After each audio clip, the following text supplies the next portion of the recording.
Hello, the game is Satisfactory. In this episode, I'm going to be going over my storage system, my production lines, and just kind of explaining my thought process behind it. Had a couple comments asking me for some more details, and a subscriber was like, hey, can you do a video on this? So, just wanted to do a quick video, show you what I did, why I did it, kind of how I did it, just kind of go over it. It's pretty simple. But this is my production line here. As you can see, looks pretty big, looks pretty massive. It's really easy and fast to set up. So let me just give you the basic overview, and then I'll kind of go over how I did it. So when I was making my base, I started right here. This is originally where I plopped. Is this originally where I plopped it down? I think this is close to where I plopped it down. Then I started making platforms. But that's where I originally placed it when I started making platforms. And then I started it right here. Not too far away. Figured that'd be plenty of room. Like, look how far away that is. Oh my god, how much room could I possibly need? Yeah, so lots of room, right? As we know now, you really get expansive in this game. So what I did is I just put some container. Actually, I think these were my first ones here. Or was it here? I think these were actually my first ones, and I moved two over. But see how these are single storage units? So I started putting them here. Eventually I put these two over here, but I started with, let me get the UI back on. I started with just, the basic iron plates, and then it goes over to, what is this? Pipes, and then screws, and as you get more complex, each storage line or row is housing a different raw material or crafting item. And as the game progressed, I just added more going down the line. So as I go down, it gets a little more complex, a little more industrialized, and you start seeing some end game items here.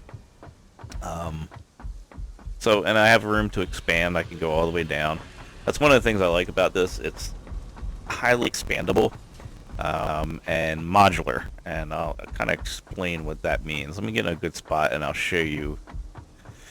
Well, let me show you what modular means. Modular production. So let me get up here so I can kind of show you a little bit. One thing I would have did different before I show you is I wouldn't have started the output up so high. I would have just maybe this high, the second level, the second tier, instead of making it up on the, well, I guess that would be 1, 2, 3, 4 stories.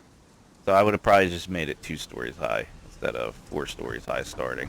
Not that big of a deal, but I didn't realize how high the conveyors would get. I didn't realize, that's an issue there too that probably could be corrected. I didn't realize how high the conveyors would get, that there would be so many materials. You could probably go in the game now. I was learning. I wanted to learn the game without going to the wiki too much. But you could probably calculate how many different resources you actually wanted and pre-plot all this out and have it all figured out and make it look way much more better than this. This is more utility and function over aesthetics. But anyway, so each storage row contains a different resource or crafting material, and then you just kind of pump them out. So this one, for example, goes up and out, and that's its row right there. So that level is this material, right? So we're getting these plates, reinforced plates, are going to be that level all the way down. So that tier, that tier, you can count how many up if you want. 1, 2, 3, 4, 5, 6, 7, 8, 9, 10, 11, 12, 13, 14. So row 14 is always going to be that. And where the modular system comes in, let's run down here a little bit, is you can throw your production down here and just plug into whatever resource you want. So like if I wanted to change this production unit to something else, I would just change it, go, okay, what resource does it need, and then bring this conveyor up and plug it into whatever resource that I needed. And it would pull from that, and then voila, it's modular. I can swap these around.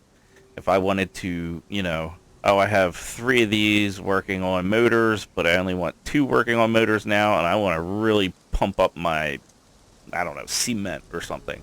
you know, I want to change 7 of these to cement. I really need cement all of a sudden for whatever project I'm working on. You know, it's modular. I can do that. Um, I've never had any problems with the conveyors being too slow as I upgraded my conveyor systems. I never had a problem. You can easily upgrade these as you need to. If you ever have a problem with this system, it's very easy. You can just upgrade whole rows at a time. Um, that's why these ladders are here, just to kind of... I didn't really organize the ladders as well as I could have. But you know, you want to do whole rows once you get going out here, so you can just upgrade them real easy. Bang, bang, bang, bang, bang. Now they're high-speed conveyor lines. Then the output is also modular. So when I did this, I kind of redesigned it.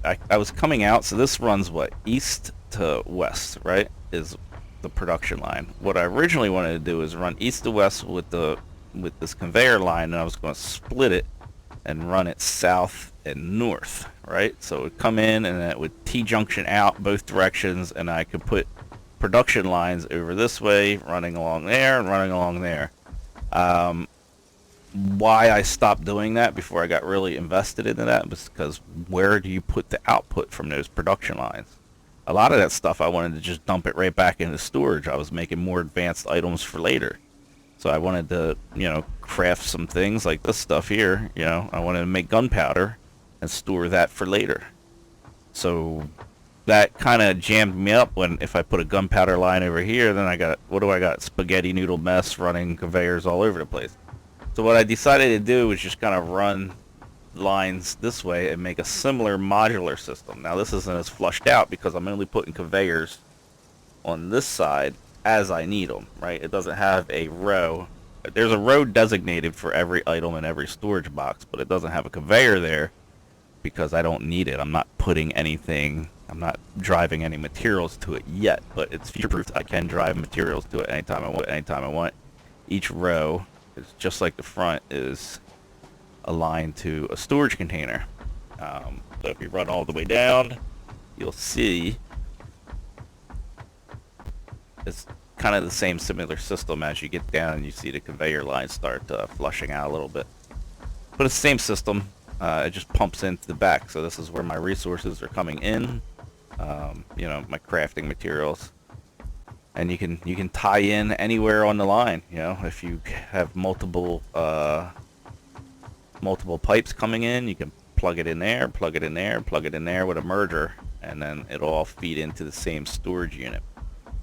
So that's the modular production line. Let me, the reason why I went with the storage unit, stacking them, is because it's basically unlimited storage that you can expand its capacity as much as you need. The reason why I did 2 instead of just 1 is because I felt like it didn't really take up much more space to do a second one, and it cut the height in half, right? So this would be, for this amount of storage, it would be twice as high. You know, why not? Oh, got some autosave going on. Hopefully the voice cracking, I got that solved. I'll see after I record this. Hopefully I won't have to do a voiceover. But yeah, I just figured it's not a lot of room, not a lot of space taken up doing 2. You could even do 3 if you wanted to cut the height down. But I figured 2 was enough, and you know, that way the height didn't get too high. Just makes it easier to work with. That's the only reason I did 2. Other than that, you could do 1 and just stack it all the way up to the skybox if you want. If you want big, cool-looking towers. The other reason I did it is so I have a down, right? So like, if you just had a 1 line going up, then you're going to have to run something coming down, right? So that's the second, actually it's probably the primary reason I did it. Just so I don't have to run a conveyor system down anyway. So basically what happens is this product goes in here, goes up into that conveyor, into this storage box, up this storage box, goes up into this storage box, up again into this storage box, and then it conveys across. So this is the input going up, and then it conveys across. Make sure I'm not going to fall off here. And then it conveys across, and then it just goes down through here to this container, through here to this container, through here to this container, through here to the bottom container, and then I pull from my bottom and go up. you know, you could skip this second row and just pull from the top and go down, and come down or something like that. It would work fine. But I wanted to also be able to just grab materials too, just like from the front here. I just wanted to be able to run up, grab some stuff if I want it, and everything's going to feed into this bottom, right? So this is the main storage unit, because everything's going to eventually land here, and when it gets backed up, this will fill first, then this one, then this one, then this one, then this one, then this one, this one, this one, this one, and then once this one's filled all the way up, your line will start backing up and your production will shut down. So I keep saying that in every video. I need to do an offshoot for my extra production and put it in the unit for the coupons, but I'll get around to it one of these days. I'm not too worried about it right now. So let me just show you real quick. I kind of gave you an explanation, but let me show you what I did. Let me just find a flat space over here that I could utilize. Kind of show you how that connection works. It's very, very simple. This is all pretty simple stuff once you do it one time. You'll start out with normal storage containers, but it's the same process. Just find a spot. I was going like putting the white line right there and put it in the middle and using one, and then the next row I would do the same thing. Just use one like that. But as you see earlier, when I was putting conveyors going through, it will block you from going up the ladder. So you might want to consider giving it a little more room. I would hate to say use a whole 2 spaces. I would hate to, because that's going to really make your line long. If you use a whole 2 spaces like that, it'll give you room for multiple conveyors and vehicles to drive through. But I don't know. Figure out whatever works best for you. But just know if you do 1 space and you put a conveyor in the middle, it's going to block you from climbing up the ladders. And the ladders are useful for getting up to the second tier. Let me just get rid of that one for now. Alright, so we have the in coming in here. So that's going to be your input, and then we have our output. So what I usually do is just put a second one, line it up. You want to make sure you have enough space here for 2 conveyors. Hopefully that's enough. I'm not measuring it out. If it's not, then we'll be in trouble. Now, you want to stack them up, and you see automatically it reverses it. So I'm thinking this is how the developers design this to be, because they automatically have it in a correct position. You don't even have to rotate your mouse. It just automatically, by default, snaps to that position for me anyway. But you want to put it in reverse. So we have input on the left side, output on the right. When you do your next tier, you want it reversed. Input on the right, output on the left. And then when you do the next tier, reverse it from the one underneath of it. You just want to, zigzag it as you go up. I'm not going to go up that high just for the example. Let me get rid of that one. Alright, so you have production going in. We'll just make a little conveyor here to signify production going in. We'll have output going out to our modular production lines, right? So we'll just do that to signify output. Let me put matching containers over on this side. And then what you'll do is just use conveyor lifts, right? So you're going to want to hook it to your output and then spin it around to your input onto that system. And that's how it's going to go in and then up. And then you just do the same thing for this side. Output to input. And then for this one, you just do a simple conveyor going across, and it'll shoot it from your output to your input. Well, from bottom to top, I think, but it doesn't really matter. And then over on this side, you use the lifts again, right? So output to input. Very simple. Now it's going to draw it in from this and start working your way back down.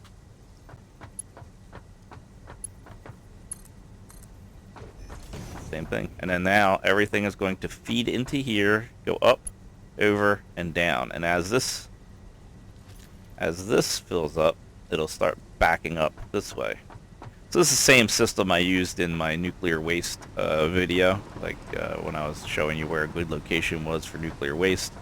Yeah, I did my storage containers. I think a lot of people seen that and were asking questions from that as well. Some also seen from the the tips and tricks video where I kind of briefly showed my modular system here. They wanted some more examples. So that's kind of the point of this video. Hopefully you found it helpful. It does look kind of cool, right? Look at that. The modular system looks pretty wicked. You know, especially when you upgrade them and they have little lights on the conveyors. I think it looks pretty cool at night. But yeah, so that's my modular system. That's kind of my storage that I was using. I use that for a lot. The double row stacked storage works well. It's infinite. You can go up as high as you want, right? Until the skybox ends. So it's almost, you know, practically infinite. And then this is as infinite as well. I can just keep going down and building rows of production as far as I want. And I think it works out well. And then everything's automated. Everything will get stored. You can use it later when you need it. You create more storage, whatever you want. You can create overflows. I haven't done an overflow yet. I'll probably run one conveyor line that attaches to everything. I don't know how I'm going to do that. I'll probably run one conveyor line that attaches to everything. That will only pull... I don't know. I'll probably have to use like a smart splitter or something like that to only pull when lines are full or something like that. But and then run everything to, you know, the coupon box. But yeah, anyway, I'm rambling on now. I hope you enjoyed the video. Give it a like if you did. If you're not a subscriber, please feel free to become a subscriber. Hit the subscribe button. And I will see everybody in the next video. Everybody, happy holidays. And enjoy your time off. Enjoy your family. Enjoy your presents. Just try to enjoy yourself. See you guys later.